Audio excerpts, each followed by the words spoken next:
Welcome back, everyone. We are diving into one of the most, well, pivotal elections in American history. Yeah. Nixon in '68. A comeback story for the history books. Totally. And we're going behind the scenes with Joe McGinniss's book, The Selling of the President, 1968. Have you read this one? Oh, yeah. It's like, it's not just some dry account. You really feel like you're in the room as this whole campaign unfolds, like a fly on the wall. Exactly. And this book, it really blew the lid off how television was changing everything in politics. He was a game changer, absolutely. Before, it was all speeches and shaking hands and rallies, right? But suddenly, it's all about image, how you come across on those TV screens. You're selling a candidate like a product almost. And what's so interesting is, get this, Nixon himself, he wasn't a fan of this at first. Right. He thought television was a gimmick. Beneath the office, even. Can you imagine? He really was a creature of, policy debates. That's where he felt comfortable. Totally. He was a policy wonk through and through. But that clash, right, between his personality and this new world of TV, it's like what they had to overcome. Absolutely. And there's this quote, I can't get it out of my head. Nixon said, he lost elections because the American voter was an adolescent whom he tried to treat as an adult. Wow. Condescending much. But it shows you how much he just, didn't get it at first. Yeah, the whole game had changed. It wasn't enough to be experienced or, intelligent, which Nixon obviously was. But now you had to connect with people through this screen. You had to be likable. Which, let's be honest, wasn't exactly his strong suit. Even his team knew that. Had to be tough for them. There's this part in the book about the lengths they went to, trying to make him look good on TV. Like, they had the makeup artist keeping detailed notes, his complexion, the lighting, everything. No way. Swear. Yeah. Even worried about his tan. Can you imagine a memo circulating today about a candidate's sun exposure? It'd be leaked on Twitter in 2 seconds. Exactly. It was a whole different world. Yeah. But they were obsessed with every detail. They'd crank the AC way up in the studio because Nixon would sweat under the lights. Oh, man. It's crazy. But it really makes you think, right, about how we judge our leaders, even now. Is it all about image?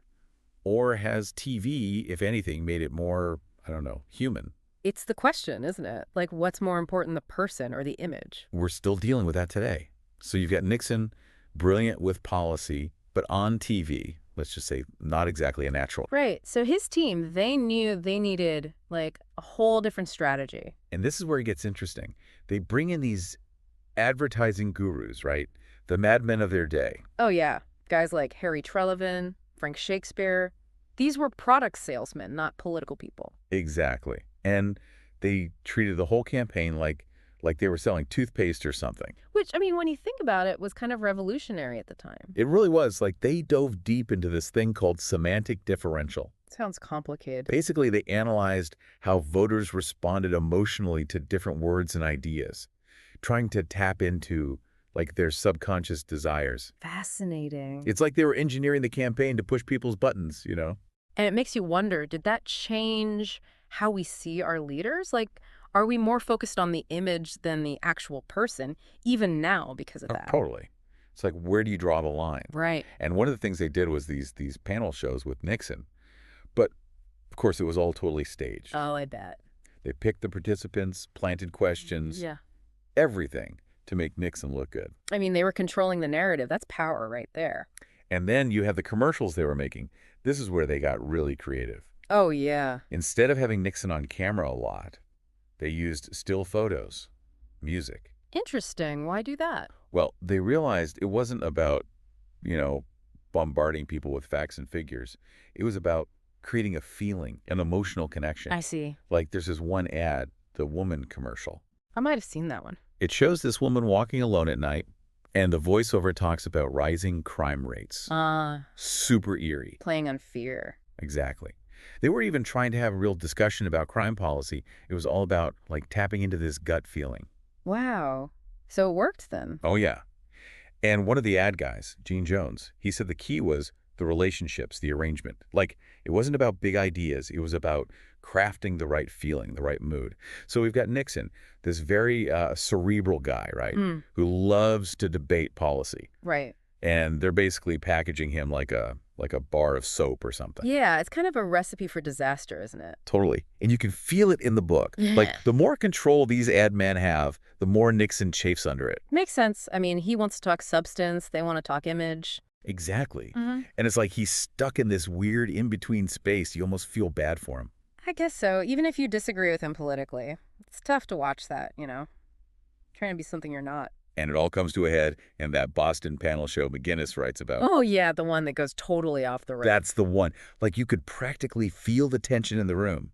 Nixon just snaps, ditch the script, gets into it with one of the panelists. Wow. It's brutal.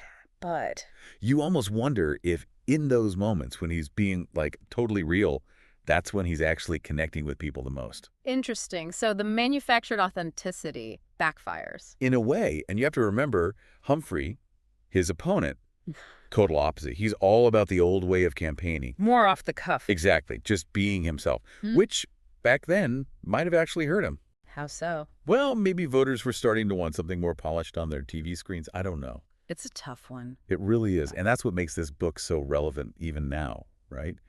Like, how much are we still buying what we're being sold in politics? Have we gotten better at spotting the spin? It definitely makes you think. It does. And, I mean, that's all we have time for today on our deep dive into The Selling of the President in 1968. A fascinating look at a pivotal time. Totally. And it really makes you think, are we electing the best person or just the best image? Something to ponder.